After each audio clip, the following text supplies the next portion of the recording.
It's so true. We grow in such a short season, so why not start our transplants so early?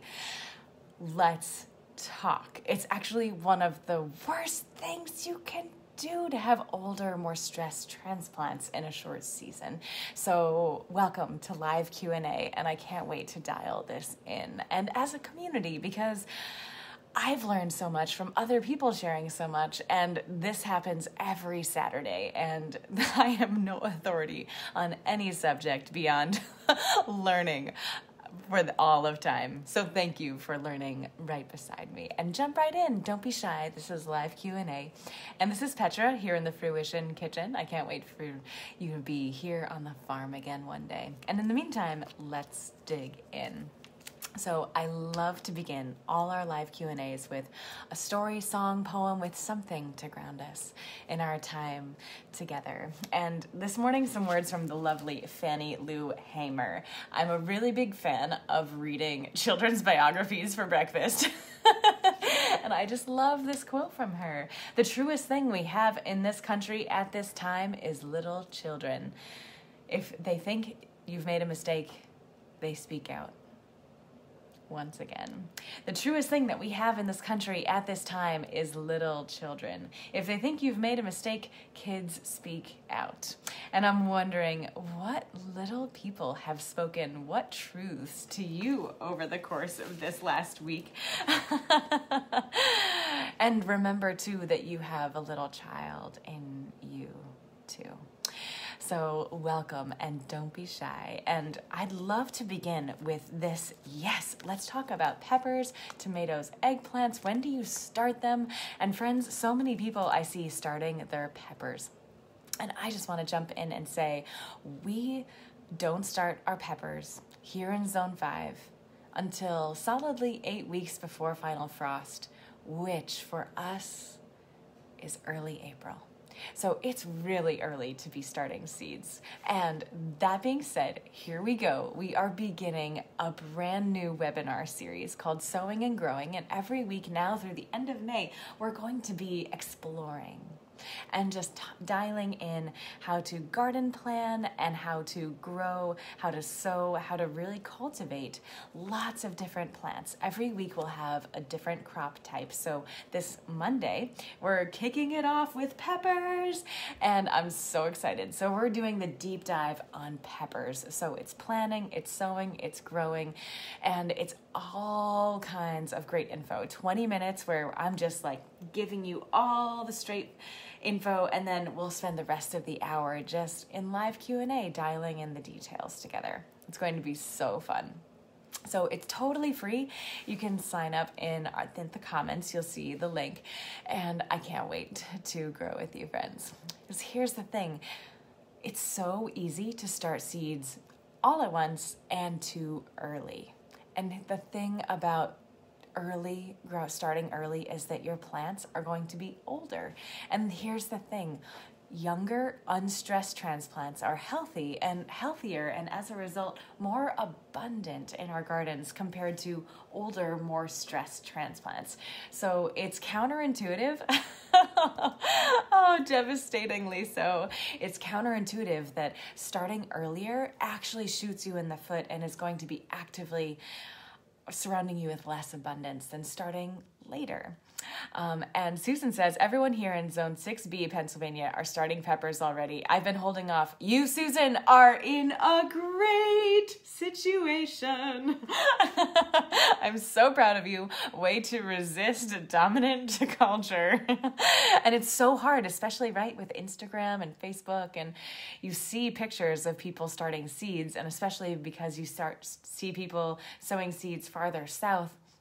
And just in a general, everyone and even farmers sometimes jump the gun because they have this prerogative and need to get seeds, to market early with like the first carrots of the season and the first tomatoes of the season. So farmers often start early, but that's because they have to. And then, oh my gosh, but oh my gosh.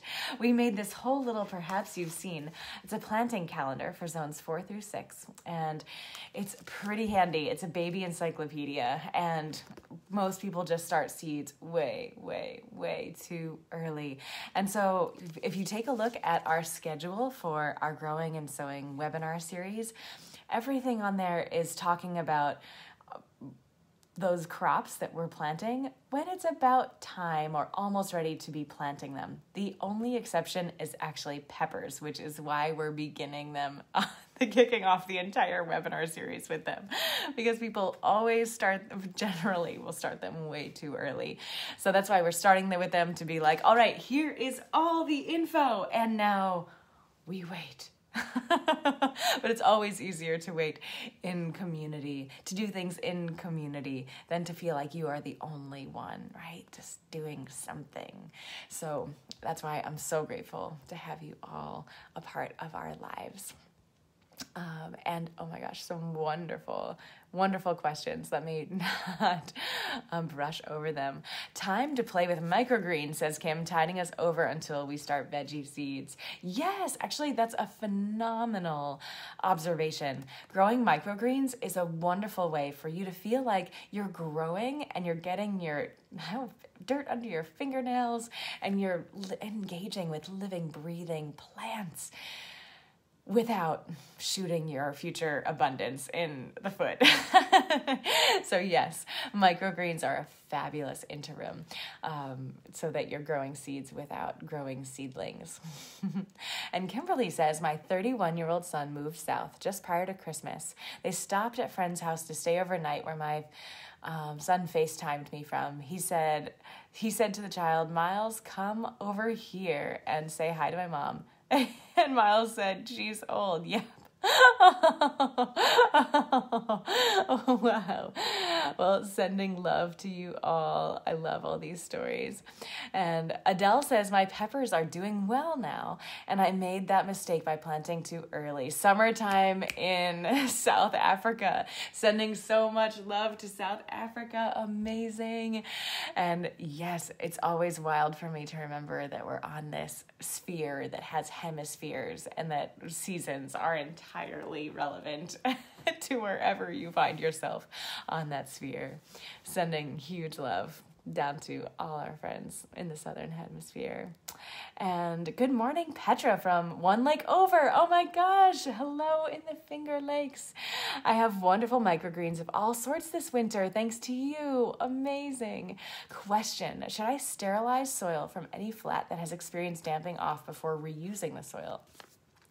I wouldn't bother sterilizing it to reuse again. I would simply put it on your compost pile, my friend. So thank you for asking, and I'm so sorry to disappoint you. But yes, those damping off organisms, and it's not actually one organism that is creating that damping off effect. It's a suite of lots of different bacteria, fungi that all have a similar symptom in the world. And so they're hanging out in massive quantities, and you could sterilize it. I don't actually know how you would do that safely at home, but your compost pile will do a fabulous job. And here's the thing about soil and container gardens, especially microgreens as well. It's so important to keep those nutrients in container gardens, in microgreens, like pretty high level. And then it's like a sponge, where a sponge full of water, full of nutrients, awesome, but they easily get wrung out. And when you're growing plants in containers, even microgreens in containers, in your home, you're wringing out the water of the sponge, right? You're wringing out the nutrients from that soil. And so even though it looks like soil, it looks like a growing medium, you can't see with your eyes, but the plants know there's not a lot of nutrition there. And so when you put that on your compost, you're not throwing it away. You're just reinventing it. You're returning it to that cycle of life. And you're effectively putting that dried out sponge, that wrung out sponge, back into the water so that it can rehydrate. So just put it on your compost pile and thank it for its journey, and know that the journey isn't over. Thank you for asking, my friend. And Jean says, good morning. Good morning, Jean, sending an early Valentine love to you. Oh, and Nancy says, I've gardened for over 30 years, but this is my first try at planting seeds versus buying plants. Oh my gosh, Nancy, that is such a big leap, and I'm so excited for you. I'm so excited. I'm sure you've noticed already. Suddenly you have access to like thousands, tens of thousands of varieties that you never would be able to grow or find from a nursery. So starting your own seeds, suddenly you have all of this diversity at your fingertips. And it's not hard, but it's not easy. Think of it like riding a bicycle or, tying your shoe. I remember when my mom was teaching me how to tie my shoes, and I was like, Mom, my Velcro is really just fine. But I'm ultimately really glad that she taught me how to tie my shoes. And she was right. It's not that hard, and it translates into so many other joys and skills in my life. But I really needed her, and she was wonderful. And just sitting right next to me and showing me time and again with great patience and joy how to tie my shoes. Thank you, Mom. So I would love to be that same for you when it comes to the garden, because it's not hard, and you'll never arrive. There's always more to learn. There's always, if I can tie my shoes, why not sail across the Atlantic? I'll need a few more knots in my repertoire. So that's why we're here doing this together. But please don't feel alone. And I'm sure that there's always that moment of excitement when you're starting something new paired with the dauntingness. And it's all going to just, at times be really joyful and at other times be really hard. And I just encourage you to reach out to us always in your moments of joy and also in your moments of doubt and fear and sadness. And don't let those mistakes that feel like big, heavy mistakes, just thank them. And it's okay to make mistakes, and it's all a great learning experience. And so thank you for reaching out, and don't be shy. And Adele says, spraying young seedlings with chamomile will help with damping off. Oh my gosh, I can't wait to try that this year. That's an awesome little tip. A lot of things, there's actually, do I have it handy? Oh, I do. So perhaps you've seen, we wrote this little book, Rise and Shine, Starting Seeds with Ease, and it's our 40-page seed starting It's an actual paper book that you can purchase on our website. It's also a free ebook download on our website. So jump right in. I can't wait to send it to you. And it has this whole section that is the 6 keys for preventing damping off. And it's toward the back. And the 6 keys, and it's actually, this is part of a blog that we wrote as well. So much great info. There's so many ways to prevent damping off. It's really one of the easiest things to prevent. It just takes a little bit of care and premonition. And I'm so excited to try the chamomile this year. Thank you for that note. And Emily says, good morning from central Wisconsin, where it's -7 degrees. Dreaming of my garden currently buried under 2 feet of snow. Sending love from our snowy gardens to yours, Emily. That's so exciting. And oh my gosh. And Wendy says, good morning from Hammondsport. Oh, sending love down the valleys. Planning on making more raised beds this season. Wonderful. We tried first last year and it worked so well, especially for those with knee issues and have difficulty bending down, kneeling down. My son grew the biggest tomatoes last year in a bed filled with horse manure. Amazing. Yes, raised beds are so brilliant. And especially, we have some phenomenal soil here in the Finger Lakes and here on planet Earth. And we also have just bedrock that needs another glacier and some other things to come in and live before soil can be being created. So raised beds are handy in all of these contexts, really. And I can't wait to share the farm with you again, Wendy. So much love. And Lee says, good morning, Petra. I'm in South Carolina, Zone 7, and when should I start my seeds? I'm going to use egg cartons to start them this year. What fun! Well, 2 thoughts for you. So number 1, if you haven't already, download this handy Rise and Shine, Starting Seeds with Ease, and it's true, our 2nd edition is about to come back from the printer. So if you don't already get our emails, jump on our email list, because that'll be an exciting email maybe next week or the week after. But the 2nd edition is about to come out, and there's some excellent new additions. Why am I telling you this? Because inside you'll also find these handy things. There are seed starting charts, both for direct sowing and for transplanting. And so in terms of, there's like zone 6, zone 5, zone 12, zone 1, and climates are changing. So those dates, don't pay attention to dates.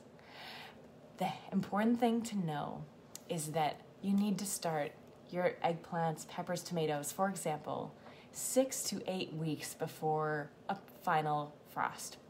So use that, and looking at that average date, give them a little extra space. So erring on the side of, we don't know, things are changing. So how about we not take that date for granted and assume it'll be a little later, just in case it's a little later. And because we know younger transplants are always healthier, happier, and as a result, more abundant in our gardens as opposed to older. So holding your horses in the garden and often in life is really handy. Of course, there are times to charge full steam ahead and call out injustice and call out yourself. Myself at the top of the list.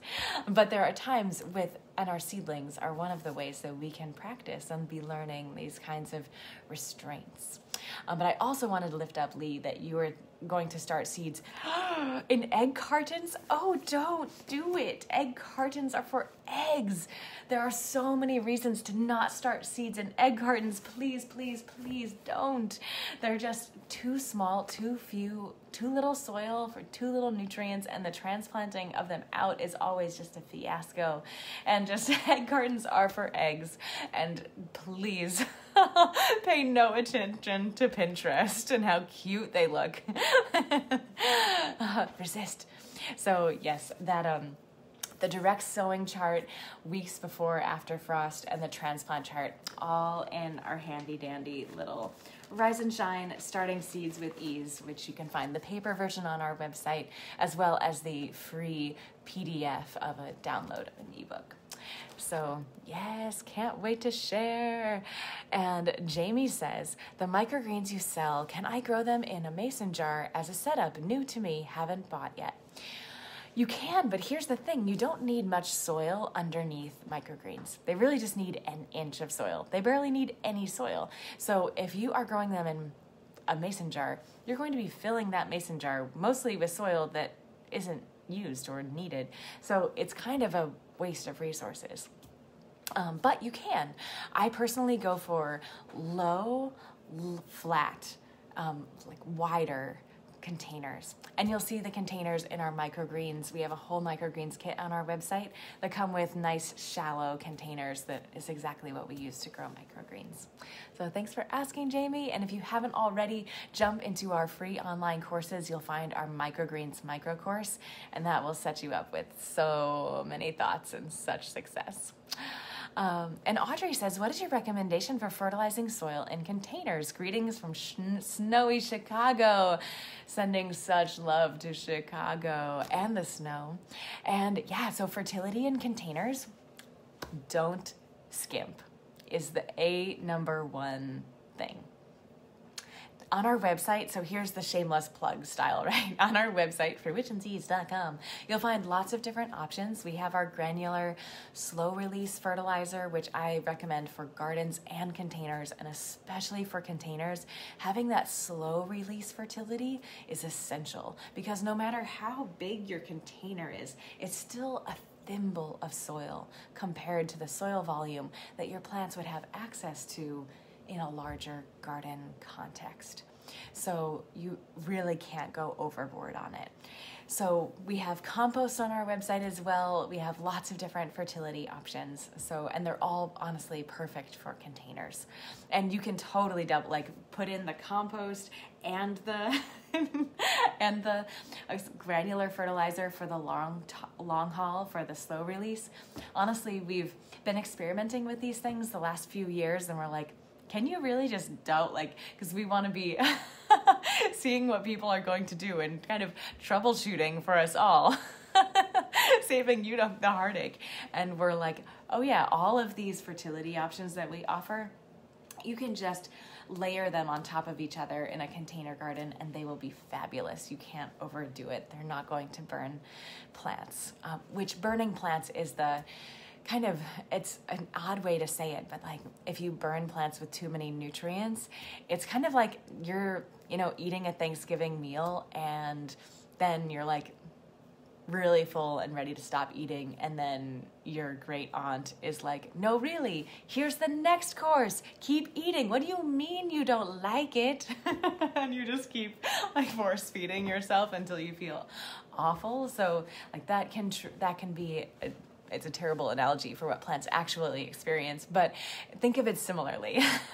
So you totally can't overdo it, but know that with the resources that we offer, that you are good to go. And we've been covering all of those bases.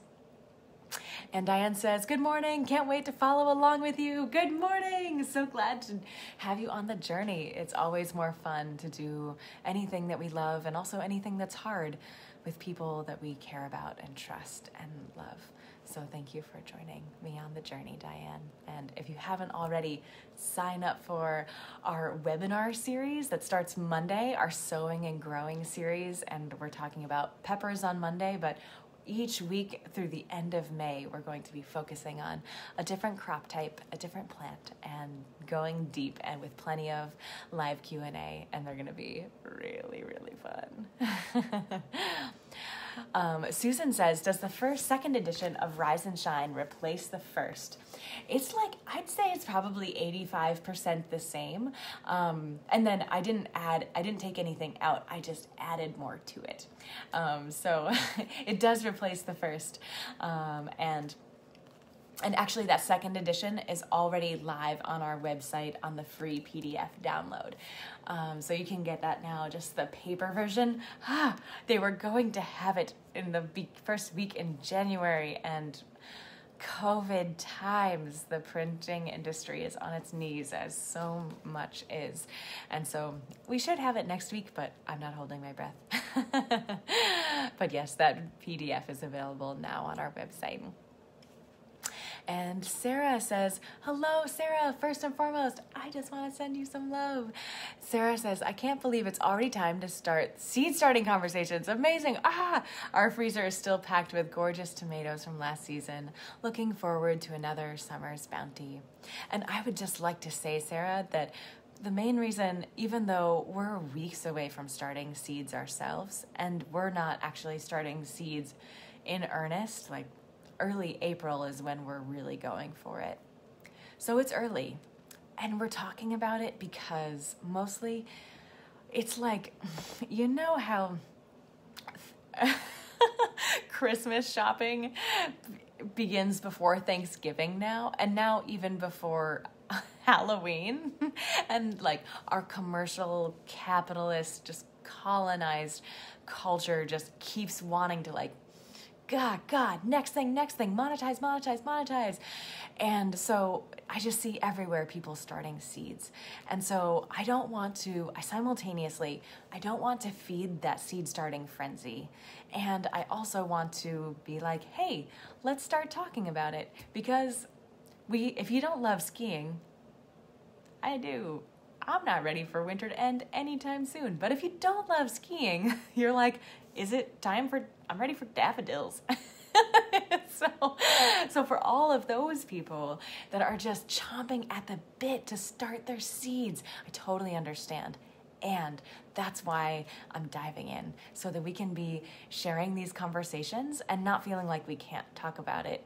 But by talking about it, we can be actually accompany each other, making community a verb, and hopefully making better decisions for ourselves and certainly for our photosynthesizing friends. And I can't wait to see what your garden looks like this year, Sarah. I just love your thoughts and I love your photographs. And Sophie says, good morning from down the road in Bristol. Good morning, Sophie. You are such a joy to learn from. Thank you. I can't wait to actually spend some time face to face with you, my friend, and with us all. It's such a joy to grow with you all, and thank you. And oh my gosh, what are your thoughts on egg cartons rather than eggshells rather than egg cartons? Same exact scenario. Check out, we have a whole blog about it. Perhaps it's time to share it. Yeah, same exact scenario.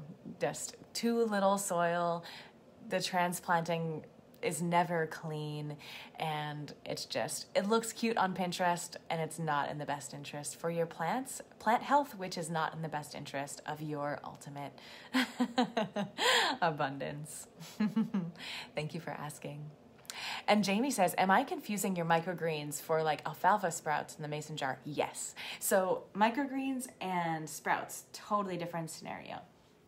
And we also have a beautiful blog about that. But yeah, microgreens are grown in soil. So you're actually growing them to be a couple inches tall. So there's a stem and a cotyledon, and they're green, and you're cutting them. Sprouts are simply like there's no soil involved, where the microgreens are grown in a potting mix medium.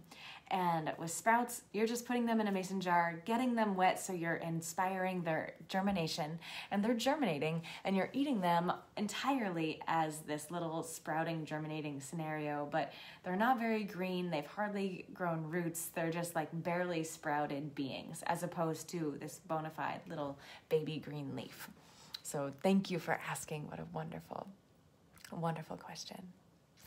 And Susan says, slow release fertilizer question. Does it contain any shellfish or nut ingredients? Severe allergies, thanks. Couldn't find the ingredients on the website. Oh my gosh, I'm so sorry. And I don't believe that it does. I know we had our fish and kelp emulsion does, but our slow release does not. And I'm really glad to know. I'm sure some of you have noticed, we just transitioned our website, and a lot of information did not migrate. And so it's been really sad to find out these things. And so that the ingredients list, thank you for letting me know. And feel free, send us a message, send us an email. When you notice little things, we're working all the time to make our website reflect the love and care and consistency and information that we really want to be able to share with you. So thank you. And let me double check on that. I think you're good to go. Certainly stay away from the fish emulsion, which I'm sure you know, but let's get back in touch with that about that, Susan. And Adele says, would you send seeds to South Africa? I am so sorry, we don't. If you have any friends, though, coming from the United States to South Africa, we can send seeds to them, and then they can just, tuck them in their magazines and books as they're traveling. So that's your best bet. I'm so sorry, Adele. I hope that day changes. And Bob says, hi, Petra, growing microgreens and sprouts now. Amazing. I'm so thrilled. And Bob says, planning to visit your farm soon. Yeah, keep in touch. We're going to have some dates where people can come and social distance style get seeds as well as transplants this spring. And we're looking so forward, but stay tuned to all of those dates, because you can't just stop by the farm. And especially in these times, it breaks our hearts. But stay tuned for all of those details of when you can safely visit the farm. And I can't wait to share those transplants with you this spring.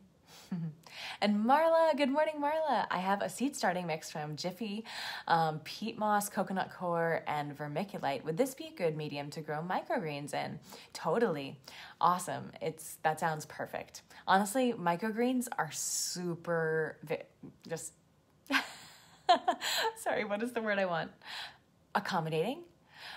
Seeds, if you're starting transplants, you want amazing fertility. You want the richest, like, think of you and feeding yourself, feeding your children. You want the best possible resources for your children, right? The best possible nutrients. So any of your seedlings that you'll be transplanting out into your garden, yes, you want good, incredible, off the charts fertility. But with microgreens, they hardly are accessing nutrients in your soil at all. Honestly, they're just kind of using that as a growing medium, and they're mostly using their internal energy from their own incredible intrinsic microgreen seed being to grow, and then you're eating them 10 days later, so like there's not a lot of nutrition that they need from the soil or are looking from the soil. So that is a wonderful little thought, and thank you for asking, Marla. And just a couple more questions, friends, and thank you for joining this beautiful Q&A this morning. What a delight. And Jean says, I have to ask, do you believe in adding crushed eggshells to raised beds soil early in the season? Honestly, put your crushed eggshells in your compost. Crushed eggshells take a long time to actually break down and become actual nutrition. So if you can see the particles, even if it's a powder, that still is like trying to, like, there's food inside the tractor trailer pulling up to that restaurant, right? But you can't eat the tractor trailer. Like, you have to have it be broken down into bite-sized pieces. And so the same is true for your eggshells. It takes years for them to break down into tiny enough ions so that they can actually be taken up by plants. So you putting crushed eggshells in your raised beds is essentially just making your raised bed soil more porous and like better drained. It's acting more as a physical thing in your soil rather than a nutritional augment to your soil. So put your crushed eggshells into your compost, and then put that like finished compost that just is that loamy, delicious, fully broken down compost into your raised bed, and then that nutrition in your eggshells will be biologically available for your plants. I'm so glad you asked, Jean. And our final question, Petra, what are your thoughts about older seeds, testing for viability these days, and wondering how attached I should be to making use of what I've got? I am so frugal, and I cringe to compost seeds or to, not give them the best, fullest life. And here's the thing, seeds are alive, and living things are so good at being alive. So seeds last longer, on average, than you might expect. There are definitely exceptions, like, do I have, oh my goodness, onion, yes, here. Onions, leeks, scallions, seeds in the allium family have a very weak, fragile seed coat. They quickly oxidize. Same as parsnips, even though they're not at all in the allium family. And so these seeds you really do need to replace every year, or so fully every year. Their germination goes down really quickly. But the vast majority of other seeds, cilantro, beans, nasturtiums, the vast majority of seeds, if you keep them in a reasonably cool, very dry and reasonably dark place, will last 5+ years. Seeds are incredibly tenacious. So we have a whole blog about germination testing, so you can germination test your seeds to find out.